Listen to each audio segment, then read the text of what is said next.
Dish Broadcast dishing out third quarter earnings that beat analysts' forecasts. The company announcing today that it posted earnings for its latest quarter of 66 cents a share. That's about 6 cents above where analysts were expecting.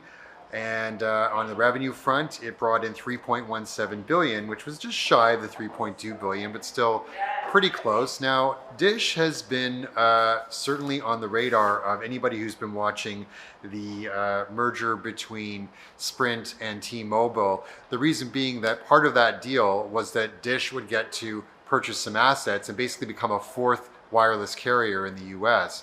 So there's been a lot of finagling and moving around kind of like a chessboard, and so Dish has actually increased its offerings, and so there's a lot of attention being paid to exactly what it's buying, what it's broadcasting, and certainly what its subscriber base is looking at. Now that subscriber base up a little bit, but not by much over the quarter, so investors kind of responding with a ho-hum moment in terms of how it's responding to Dish.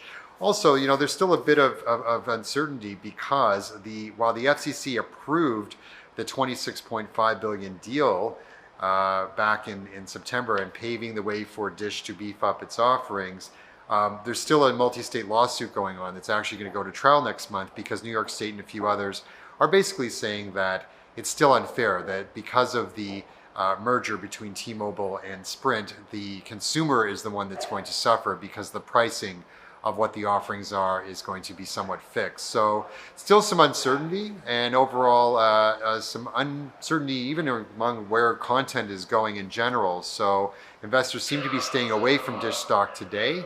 However, not a bad earnings report and certainly a beat on the per share earnings front. For TheStreet.com in Toronto, I'm Corey Goldman.